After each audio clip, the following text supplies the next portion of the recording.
Bonjour, Qui es-tu? je m'appelle Laurent Herlin, je suis vigneron sur l'appellation Bourgueil. D'accord.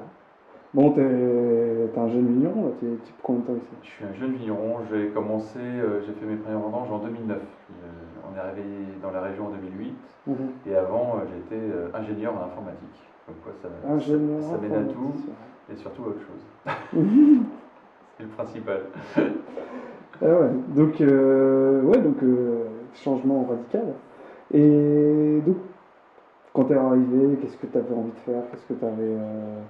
Quels sont tes objectifs? Bon, on fait pas tout ce qu'on veut tout de suite, j'imagine. Chaque Non, chose en son temps. chaque chose dans son temps, faut pas vouloir aller trop vite. Mhm. Faut aller au rythme de la nature. Mhm. Si on va pas à son rythme, ça va pas. Mhm. Moi, ce que je voulais vraiment faire, c'était travailler sur le Cabernet Franc. D'accord. C'est un cépage qui me plaît. Je trouve intéressant de travailler sur un seul cépage, donc faire différentes déclinaisons d'un monocépage. Donc voilà ce que j'essaie de faire en faisant différentes vinifications. Mhm. Et la région de Loire, c'est une région on n'avait pas d'attache particulière, mais c'est une région qui nous plaît vraiment beaucoup.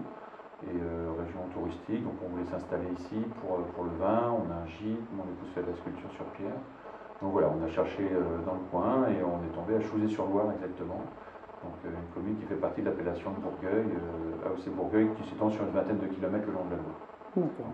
Et Chouzé étant à l'extrémité ouest de l'appellation. D'accord. Donc direct, enfin pas direct, mais maintenant, non, t'es en biodynamie, là. Donc là, j'entame ma quatrième année de biodynamie sur le domaine. Donc Mhm. j'ai deux cuvées qui vont être certifiées cette année. Mhm. Donc j'ai commencé directement en bio et en biodynamie par conviction en bio et la biodynamie parce que ça me parle vraiment. C'est vraiment une vision d'ensemble du travail, aussi bien dans les vignes, au niveau du vin et au niveau des échanges, le partage avec les gens. Donc que ce soit avec les consommateurs, avec d'autres vignerons, avec d'autres agriculteurs en biodynamie, parce que c'est pas uniquement entre vignerons. Et je trouve que voilà, c'est vraiment une vision d'ensemble, c'est l'appréhension de chaque parcelle comme une entité particulière, voir comment elle réagit, s'adapter, voilà. Donc pour moi, ça va au-delà de la bio, où voilà, bio, c'est zéro produit chimique de synthèse, c'est bien, ok, mais pour moi, il faut aller au-delà. On n'a rien inventé, c'est comme travailler nos ancêtres avant, hein, c'est Mhm. travailler en accord avec la nature.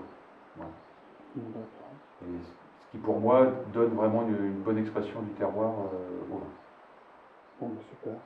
On va goûter un thé vin, là. Eh ben pas de souci, on peut On goûter goûte. illumination. Donc, illumination. Pourquoi illumination, là? Illumination parce que voilà, on est illuminé par notre nouvelle vie, Oui.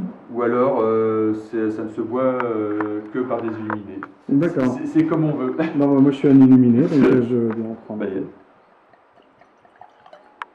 voilà.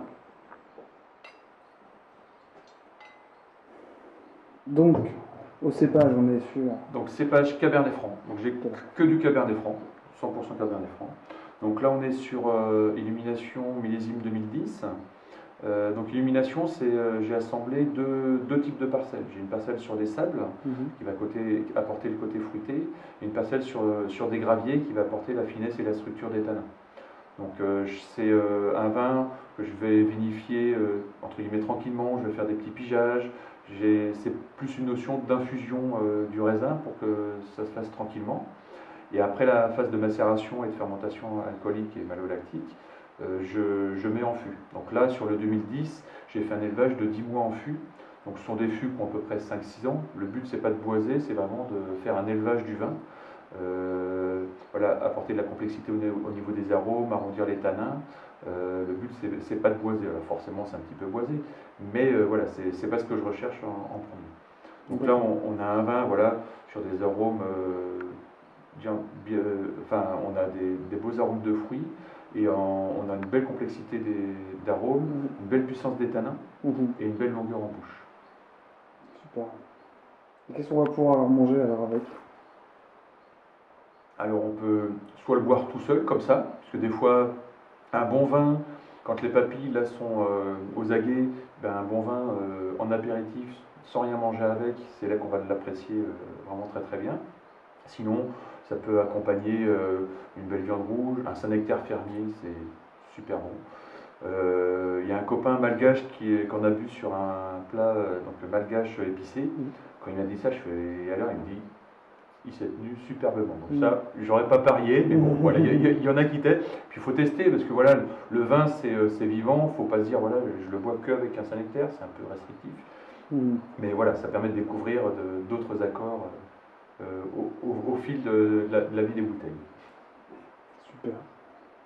Bon, merci alors pour cette présentation et petite dégustation. Bah, de rien. Fort agréable. Merci beaucoup.